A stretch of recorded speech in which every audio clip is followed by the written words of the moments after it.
நான் உங்க நாகராஜ். நான் ஒரு அதிசயத்தை பத்தி கேள்விப்பட்டேன்.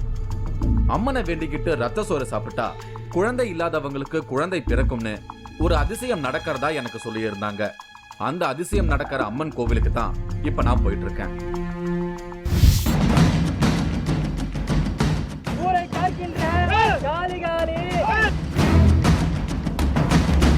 அம்மனுக்கு வானில் வீசப்படும் ரத்த சோறு. எனக்கு தாத்தா குழந்தை பாக்கி கொடுப்பாரு. நானும் மடி பிச்சை கேட்டு அந்த அம்மா கிட்ட சாதம் வாங்கி சாப்பிட வரேன். குழந்தை இல்லாதவர்களுக்கு மீதமுள்ள பருக்கை தான் பிரசாதம். எனக்கு ரொம்ப வருஷமா குழந்தை இல்லாத இருந்தது. ரத்த சாப்பாடு வாங்கி சாப்பிட்டோம். குழந்தை இப்போ எனக்கு இருக்கு. விழுப்புரம் மாவட்டம் திண்டிவனம் பக்கத்துல இருக்கு மயிலம். இங்கதான் இப்ப நான் வந்திருக்கேன். இந்த மயிலத்துல இருக்கிற அம்மன் கோவில்ல தான் நான் தேடி வந்த அதிசயம் நடக்குதுன்னு சொன்னாங்க.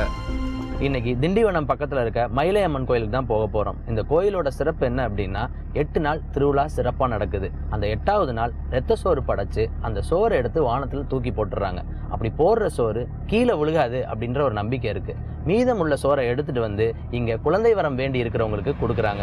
அந்த சோறை சாப்பிட்றதன் மூலமாக அவங்களுக்கு குழந்தை கிடைக்கும் அப்படின்ற ஒரு நம்பிக்கை இருக்குது. இன்னைக்கு அந்த கோயிலுக்கு தான் போயிட்டுருக்கோம். வாங்க. மயிலத்துல இருக்கிற அம்மன் கோவில் திருவிழாவில் ஒவ்வொரு வருஷமும் குழந்தை இல்லாதவங்களுக்கு குழந்தை பாக்கியம் கிடைப்பதற்காக ஒரு ஆச்சரிய நிகழ்வை நடத்துறாங்களாம். அதை நேர்ல பார்க்கத்தான் நான் மயிலம் வந்திருக்கேன்.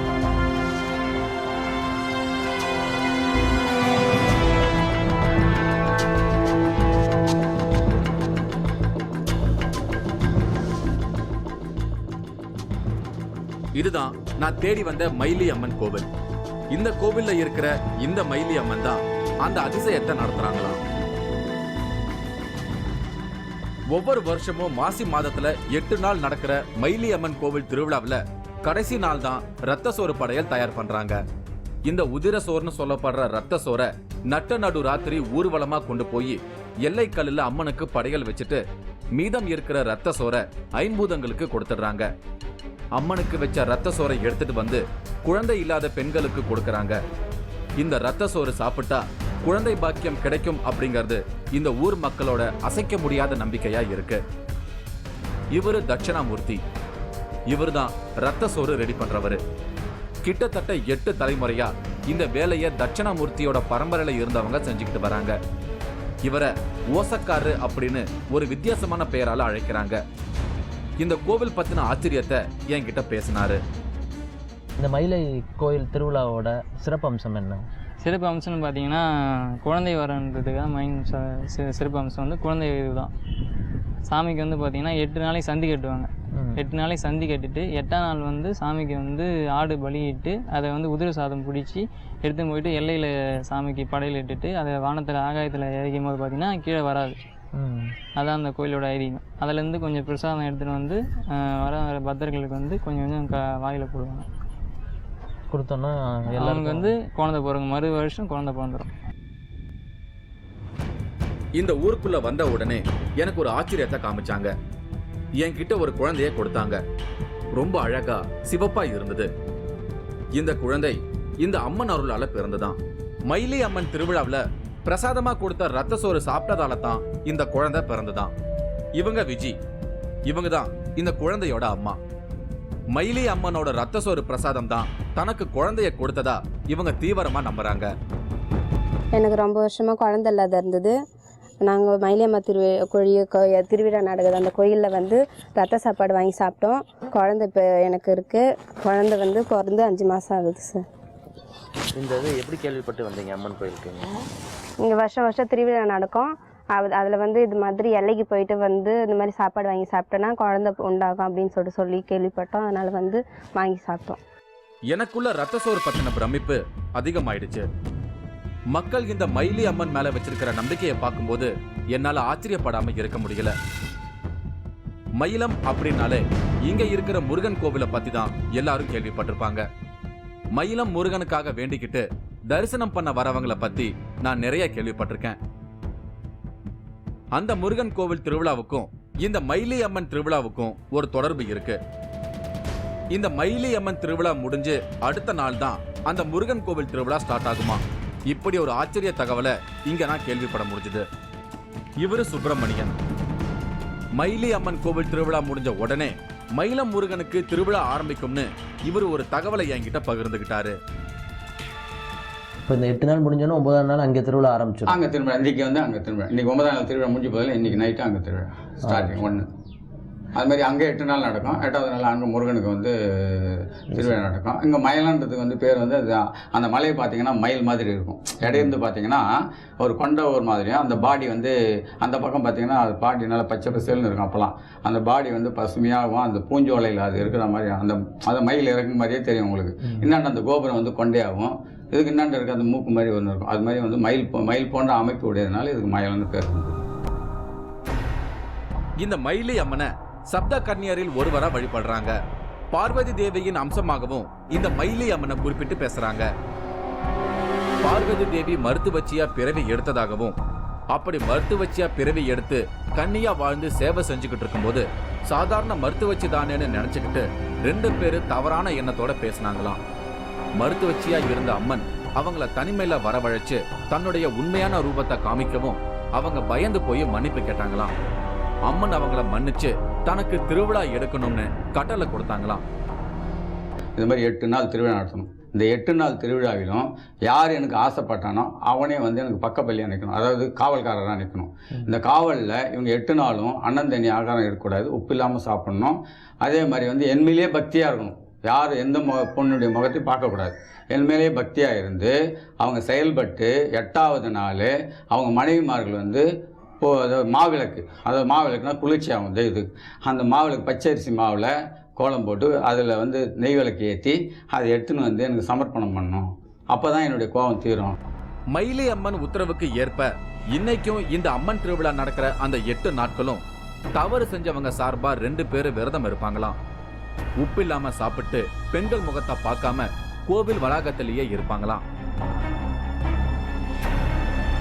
கன்னியா இருந்து மறுபடியும் சிவபெருமான கல்யாணம் செஞ்சுக்கிட்டு இந்த ஊரை விட்டு போகும்போது தனக்கு படைக்கப்பட்ட ரத்த சோறை சாப்பிட்டா குழந்தை பாக்கியம் கிடைக்கும்னு வாக்கு கொடுத்துட்டு போனதால இன்னைக்கும் இந்த ரத்த சோறு மேல மக்கள் அதிக நம்பிக்கை வச்சிருக்காங்க. உங்களை கோயில் சுற்றி வந்து நீங்கள் மருத்துவச்சியாக இருந்து கோயில் சுற்றி வந்தீங்க, குழந்தை பாக்கியம் இல்லாதவங்க யாராவது வந்து குழந்தை கேட்டால் உங்கள் குழந்தை வந்து கிடைக்கிறதுக்கு நான் அருள் பாலிக்கிறேன், அதனால் இந்த உதிர சோத்தில் ஏதாவது ஒரு சாதத்தை எடுத்து அவங்களுக்கு கொடுத்து என்னுடைய ஜலத்தை கொடுங்க, அவங்களுக்கு குழந்தை உண்டாகும் அப்படின்ட்டு அந்த அம்மா சொல்கிறாங்க. அதுக்கப்புறம் வந்து நோய் நொடிகள் இருந்தாலும் நீங்கள் வந்து வேண்டிங்கன்னா வந்து நான் நல்லாக்கி தருவேன் அப்படின்னு வாக்கு கொடுத்துட்டு அவங்களுடைய மறைஞ்சிடறாங்க. இவங்க தேவகி. இவங்களோட மருமகளுக்கு குழந்தை இல்லாம ரொம்ப வருத்தத்துல இருக்காங்க. ரத்த சோறு சாப்பிட்டா குழந்தை பிறக்கும் அப்படிங்கிற நம்பிக்கையோட இந்த தேவகி தன் மருமகளை அழைச்சிட்டு வந்திருக்காங்க. என் மருமக இவ 2வது மருமக. அவளுக்கு குழந்தை இல்லை. எங்களுக்கு இதே ஊர், சொந்த ஊர் மயிலம். இந்த அம்மா ரொம்ப சக்தி வாழ்ந்தவங்க. அதனால் நிறைய பேருக்கு எங்கள் ஊரில் வந்து குழந்தை இருக்குது. எல்லாரும் இந்த அம்மாவை சக்தின்னு சொல்லி நினச்சி நிறைய பேர் எங்கெங்கேயோ இருந்து வராங்க. அதனால் நானும் என் மருமகளுக்கு சோறு வாங்கி கொடுக்கணுன்னு கொடுக்குறேன். ஆனால் நிச்சயமாக என் மருமகளுக்கு அடுத்த வருஷம் குழந்தை பிறக்கும். அந்த அம்மா ரொம்ப நம்பிக்கையானவங்க, ரொம்ப சக்தி வாழ்ந்த அம்மா அவங்க. அதனால் எல்லாம் எவ்வளோ பேர் நீங்களே பார்த்தீங்க, எவ்வளோ பேர் வந்திருக்கிறாங்க, எங்கெங்கேயோ இருந்து வராங்க. அதனால் நாங்களும் வாங்கி கொடுக்குறோம். மக்கள் குடும்பமா வந்துகிட்டு இருந்தாங்க. அம்மனுக்கு தாலி கட்டும் சடங்கு முடிஞ்சதுக்கு அப்புறம் தான் ரத்த சோறு படையால் தயாராகுமா. பொங்கல் வச்சு அம்மனுக்கு தங்களோட வேண்டுதலை நிறைவேற்றிக்கிட்டு இருந்தாங்க.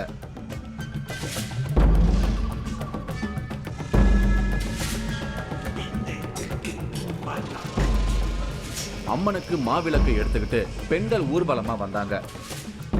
அழகுபடுத்தி இருந்த அம்மனுக்கு முன்னாடி இருந்தவங்க அம்மனுக்கு திருமணம் நடக்க இருந்த சம்பவத்தை பார்க்கறதுக்கு பக்தியோட காத்துக்கிட்டு இருந்தாங்க. அம்மனுக்கு கட்டப்பட வேண்டிய தாலி ரெடியா இருந்தது. மந்திர உச்சாரணங்கள் சொன்னாங்க. பெண்கள் பயபக்தியோட வேண்டிக்கிட்டாங்க. தாலி கட்டுவதற்கு வேண்டிய ஏற்பாடுகள் நடந்தது.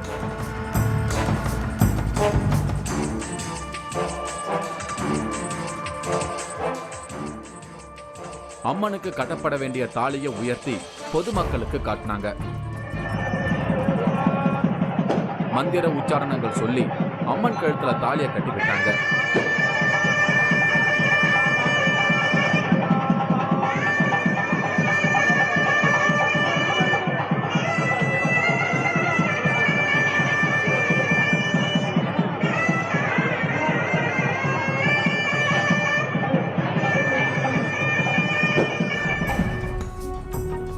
நினைச்சது நடக்கணும், பிரச்சனைகள் தீரணும்னு எல்லாரும் வேண்டிக்கிட்டாங்க. அடுத்தது ரத்த சோறு ரெடி பண்ணுவதற்கான வேலைகள் நடக்க ஆரம்பிச்சது. ஆனால் எல்லாருக்கும் நல்லதை தான் செய்கிறான் அந்த ஆத்தா. அது வரும்போது அடுத்த வருஷம் வரும்போது எனக்கு தெரிஞ்சு எங்கள் பக்கத்து வீட்டுங்களில் 2 பேருக்கு ஆண் குழந்தை மறாவது வருஷமே பிறந்திருக்குதுன்ற ஒரு நம்பிக்கையில் எனக்கு அந்த ஆத்தா குழந்தை பாக்கியம் கொடுப்பான்னு நானும் மடி பிச்சை கேட்டு அந்த அம்மா கிட்ட சாதம் வாங்கி சாப்பிட வரேன்.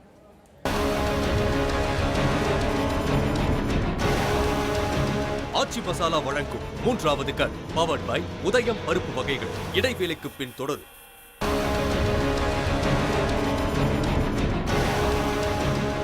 ஆச்சி மசாலா வழங்கும் 3வது கண் பவர்ட் பை உதயம் பருப்பு வகைகள் தொடர்கிறது. நான் இன்னைக்கு விழுப்புரம் மாவட்டத்துல இருக்கிற மயிலத்துல இருக்கேன். அங்க நடக்கிற அம்மன் கோவில் திருவிழாவில் தரக்கூடிய ரத்த சோறை சாப்பிட்டா குழந்தை வரம் கிடைக்கும்னு நம்புறாங்க. அந்த அதிசய நிகழ்வை பத்தி தான் இன்னைக்கு நான் பார்த்துக்கிட்டு இருக்கேன். ஊர் முழுக்க இருந்து பெண்கள் மாவிளக்கு எடுத்துக்கிட்டு வந்தாங்க.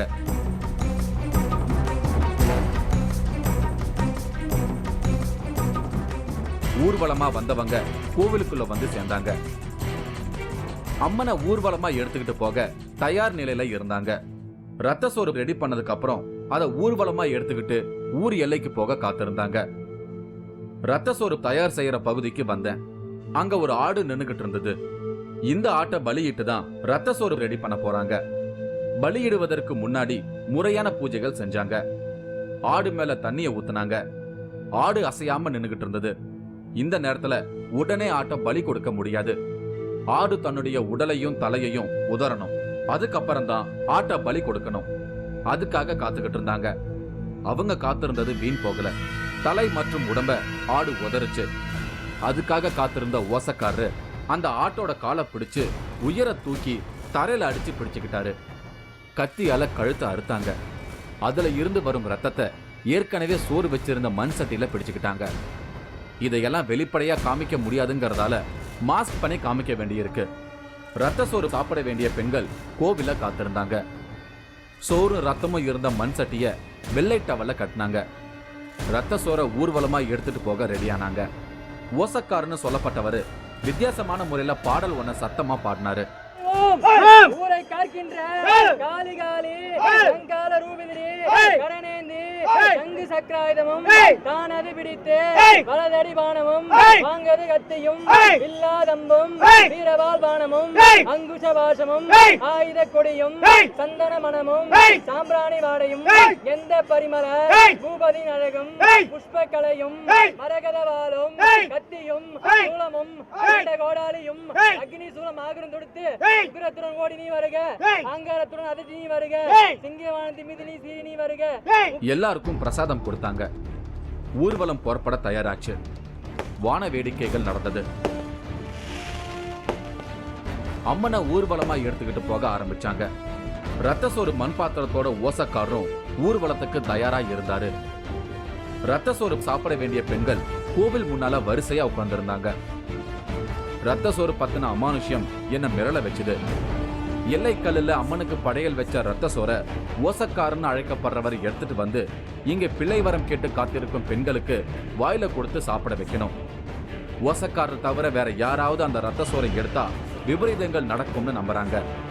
ரத்த சோறை யாருக்கும் தெரியாம எடுத்துட்டு வந்த ஒருத்தர் அழிஞ்சு போனாருன்னு சுப்பிரமணியம் ஒரு சம்பவத்தை குறிப்பிடுறாரு. ஒரு சம்பவம் நடந்தது. அந்த ஊரில் ஒரு பெயர் குறிப்பிட விரும்பவில்லை. அந்த குடும்பத்தார் வந்து ஒரு சிலர் வந்து எல்லைக்கல்லிக்கு போகும்போது இந்த அம்மா என்ன பண்ணிவிடுவாங்க, நான் மட்டும்தான் தப்பு பண்ணிட்டு வந்துக்கிறேன் அப்படின்னு சொல்லிட்டு மிகவும் ஒரு அகங்காரத்தோடு அவன் வந்து அந்த எல்லைக்கு ஓடினான். சோறு செய்யும்போது வாசன்னு ஒருத்தர் இருப்பார்.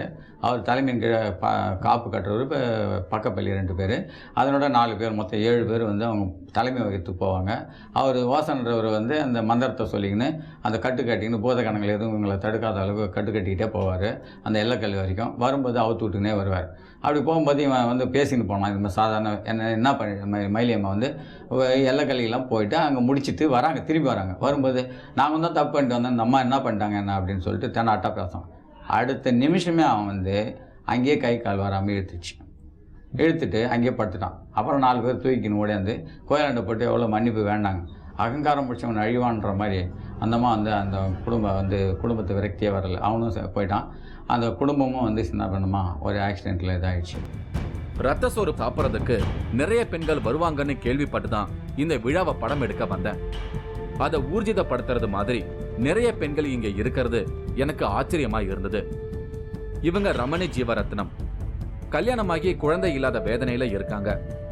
ரத்த சோறு சாப்பிட்டா குழந்தை பிறக்கும் அப்படிங்கிற நம்பிக்கையோட இருக்காங்க. இங்கே பல வருஷமாக மயிலி அம்மனுக்கு திருவிழா நடக்குது. இங்கே பல பேர் குழந்தை இல்லாததுனால கடா வெட்டி அம்மா எல்லைக்கு போயிட்டு அந்த சாதத்தை எல்லாருக்கும் குழந்தை இல்லாததுக்கு எல்லாருக்கும் கொடுப்பாங்க. ஆனால் எல்லாருக்கும் நல்லதை தான் செய்கிறான் அந்த ஆத்தா. அது வரும்போது அடுத்த வருஷம் வரும்போது எனக்கு தெரிஞ்சு எங்கள் பக்கத்து வீட்டுங்களில் 2 பேருக்கு ஆண் குழந்தை மறாவது வருஷமே பிறந்திருக்குதுன்ற ஒரு நம்பிக்கையில் எனக்கு அந்த ஆத்தா குழந்தை பாக்கியம் கொடுப்பான்னு நானும் மடி பிச்சை கேட்டு அந்த அம்மா கிட்ட சாதம் வாங்கி சாப்பிட வரேன். ஆமாம், கண்டிப்பாக நடந்தது. என் கண்ணு முதல்ல எனக்கு சின்ன வயசு பசங்க என் பக்கத்தில் உட்காந்து லைனில் சாப்பாடு வாங்கி சாப்பிட்ட பசங்க மறாவது வருஷமே ஆம்பளை பிள்ளையோட வந்தாங்க. அந்தமாரி எனக்கு ஒரு குழந்தை பாக்கியம் கொடுப்பா அந்த ஆத்தா. எல்லாருக்கும் நல்ல வழி தான் காட்டுறான். நல்ல சக்தி வாழ்ந்த மயிலி அம்மா இவ. அதனால நம்பிக்கையில் தான் நான் உட்காந்துருக்குறேன். எனக்கு 10 வருஷம் ஆக போகுது. இந்த நம்பிக்கை நான் விடலை. என்றைக்கா இருந்தாலும் இந்த மயிலி அம்மா எனக்கு துணை இருப்பது, எனக்கு ஒரு குழந்தை பாக்கியத்தை கொடுப்பான்ற ஒரு நம்பிக்கையில் தான் நான் இங்கே உட்காந்துருக்குறேன். மயிலை அம்மன் கோயிலில் கடா வெட்டி ரத்தத்தை எடுத்து சோறில் போட்டு பிணைஞ்சு இந்த ஊர் எல்லையில் கொண்டு போய் படைக்கிறாங்க. அதிலிருந்து கொஞ்சம் சோறை எடுத்து வானத்தை நோக்கி எரியிறாங்க. அதுக்கு பேர் உதிர சோறு அப்படின்னு சொல்கிறாங்க. அப்படி வானத்தை நோக்கி எரியிற சோறு கீழே விழுகிறது இல்லை. மீதம் உள்ள சோறை எடுத்துகிட்டு இங்கே குழந்தை வரம் வேண்டி உட்காந்து இருக்கிறவங்களுக்கு ஒவ்வொரு பருக்கையாக கொடுக்குறாங்க. அந்த பருக்கையை சாப்பிட்றதன் மூலமாக அவங்களுக்கு குழந்தை வரம் கிடைக்கும்ன்ற நம்பிக்கை இருக்குது. ரத்த சோறு ஊர்வலம் ஆரம்பித்த உடனேயே பெண்கள் மனமுருகி அம்மனை வேண்ட ஆரம்பிச்சிடுறாங்க. அந்த கடும் குளிர்லையும் அவங்க தலையில தண்ணி ஊத்தி உடம்ப சுத்தப்படுத்திக்கிறாங்க. ரத்த சோறை சாப்பிட்றதுக்கு முன்னாடி குழந்தை வரம் வேண்டிய பெண்கள் தங்களை அம்மனுக்கு முன்னாடி இப்படி வர்த்திக்கிறது ஆச்சரியமான நிகழ்வா தான் எனக்கு தோணுச்சு. இவங்க மோனிஷா. கல்யாணமாகி சில வருடங்கள் ஆகியும் இவங்களுக்கு குழந்தை இல்லை. ரத்த சோறு சாப்பிட்டா குழந்தை பிறக்கும் அப்படிங்கிற தீவிர நம்பிக்கையோட இவங்க காத்திருக்காங்க. நான் தென்னலப்பக்கத்துலேருந்து வரேன். அம்மா ஊர் தென்னலப்பக்கம். நான் மேரேஜ் பண்ணி போனது அவனம்பட்டு. எங்களுக்கு 3 இயர்ஸாக குழந்தை கிடையாது. அம்மா பக்கத்து வீட்டு அக்கா லக்ஷ்மின்றவங்கள கூட்டிகிட்டு வந்தாங்க போன இயர். அவங்க இந்த உதிரசோறு வாங்கி சாப்பிட்டதுனால 7 மந்த்தாக மாசமாக இருக்காங்க. அவங்க எனக்கு சொன்னதுனால அம்மா கூட்டிகிட்டு வந்திருக்காங்க. 3 இயர்ஸாக குழந்தை இல்லை. அந்த சாப்பாடு எனக்கு வாங்கி கொடுத்தா சாப்பிட்டதுக்கப்புறம் எனக்கு குழந்தை நிற்குன்ற நம்பிக்கையில் நான் இங்கே வந்திருக்கேன் மயிலி அம்மா கோயிலுக்கு. தலையில் தண்ணி ஊற்றி 2 மணி நேரம் சாமிக்கிட்ட மடிப்பிச்சை ஏந்திரம். சாமி எல்லை கட்டிட்டு அந்த சாப்பாடை எட்டுன்னு எங்ககிட்ட கொடுத்தாங்க. கொடுத்துட்டு சாமி வாயில் தண்ணி ஊற்றினா நாங்கள் சாப்பிட்டோம். எங்களுக்கு நம்பிக்கை இருக்குது, அடுத்த வருஷம் குழந்தை இருக்குன்ற நம்பிக்கை இருக்குது. அந்த நம்பிக்கையோடு தான் நாங்கள் சாப்பிட்டு இருக்கிறோம்.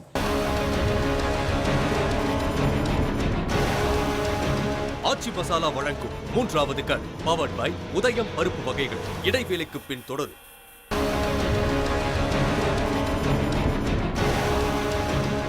ஆச்சி மசாலா வழங்கும் 3வது கண் பவர்ட் பை உதயம் பருப்பு வகைகள் தொடர்கிறது.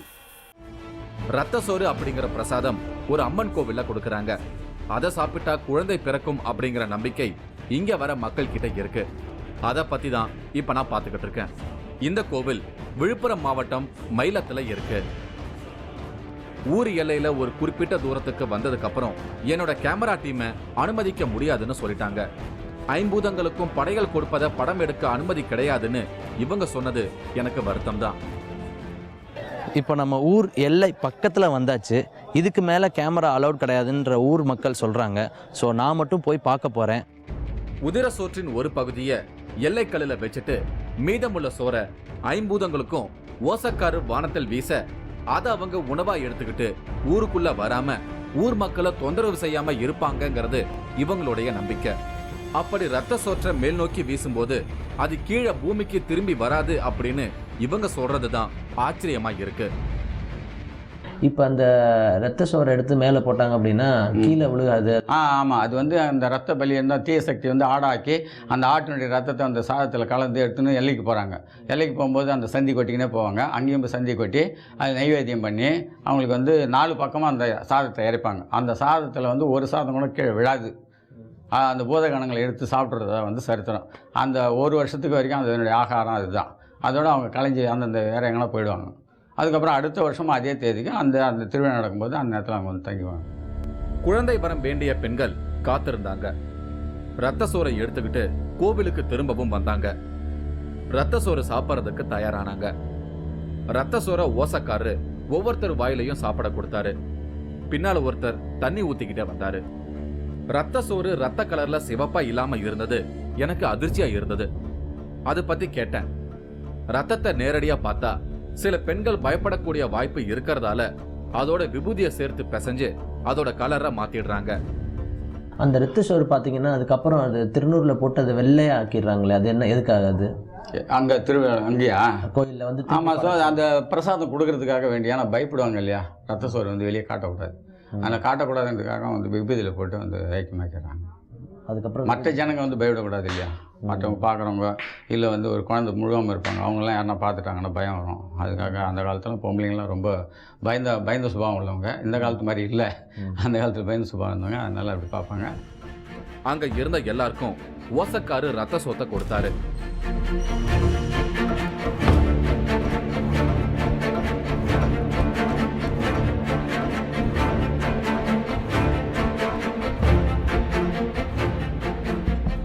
இவங்க பாரதி ரத்த சோறு சாப்பிட்டவங்க. தனக்கு அடுத்த வருஷம் குழந்தை பிறக்கும்னு முழு நம்பிக்கையில இருக்காங்க. எனக்கு 3 வருஷம் ஆகுது கல்யாணம் ஆகி, எனக்கு குழந்தையே இல்லை. எங்கள் பக்கத்து ஊரில் இருக்கும் ஒருத்தவங்க சொன்னாங்க, இது மாதிரி வந்து இந்த கோயிலில் வந்து கெடா வெட்டி ரத்த சோறு தராங்க, அதை சாப்பிட்டா குழந்தை இருக்கும் அப்படின்னு சொன்னாங்க. ஏன்னா அவங்க சாப்பிட்டா அவங்களுக்கும் குழந்தை இருந்துச்சு. அதனால் நாங்கள் இங்கே வந்தோம். வந்து தலையில் தண்ணி ஊற்றி 2 மணி நேரம் சாமிக்கிட்ட மடிப்பிச்சை ஏந்தினோம். சாமி வந்து எல்லை கட்டிட்டு அந்த சாப்பாடை எடுத்துன்னு வந்து எங்ககிட்ட கொடுத்தாங்க. கொடுத்துட்டு சாமி வந்து வாயில் தண்ணி ஊற்றினா நாங்கள் சாப்பிட்டோம். எங்களுக்கு நம்பிக்கை இருக்குது, அடுத்த வருஷம் குழந்தை இருக்குன்ற நம்பிக்கை இருக்குது. அந்த நம்பிக்கையோடு தான் நாங்கள் சாப்பிட்டு இருக்கிறோம். கண்டிப்பாக அடுத்த வருஷம் குழந்தை இருக்கும். குழந்தையோட நாங்கள் வருவோம் அந்த கோயிலுக்கு மறுபடியும். மயிலி அம்மன் கோவில் திருவிழா நிறைவுக்கு வந்தது. ரத்த சோறு சாப்பிட்டவங்க வீடு திரும்பினாங்க. திருவிழா களைப்பால எல்லாரும் வீடு திரும்பி போக நானும் அங்கிருந்து கிளம்புனேன். ஒரு ஆச்சரியமான திருவிழாவை உங்களுக்கு காமிச்ச திருப்தியோட நானும் அங்கிருந்து புறப்பட்டேன். மறுபடியும் ஒரு அமானுஷ்ய நிகழ்வோட உங்களை சந்திக்கிறேன். அதுவரை உங்களிடமிருந்து விடைபெறுகிறேன்.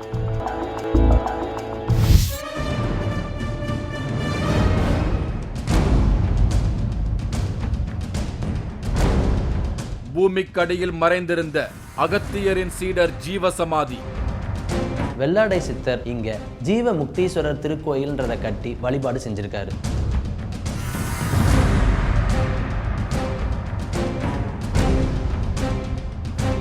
மரண அவஸ்தைகளை போக்குவதாக கண்டுபிடித்த வெள்ளாடை சித்தர். நீங்களும் இந்த திகில் பயணத்தில் கலந்து கொள்ள ஒரு வாய்ப்பு. 3வது கண் டிவி ஷோ என்ற Facebook பக்கத்தில் எங்களோடு இணைந்திடுங்கள். உங்களது அமானுஷ்ய அனுபவங்களை பதிவு செய்து இந்த நிகழ்ச்சியில் பங்கு பெறும் வாய்ப்பை பெறுங்கள்.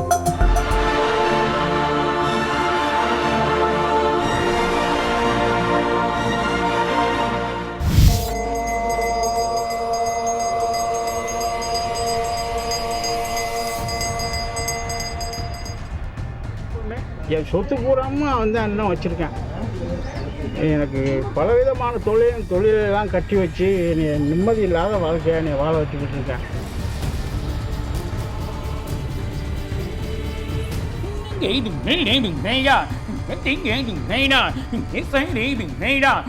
Tiếng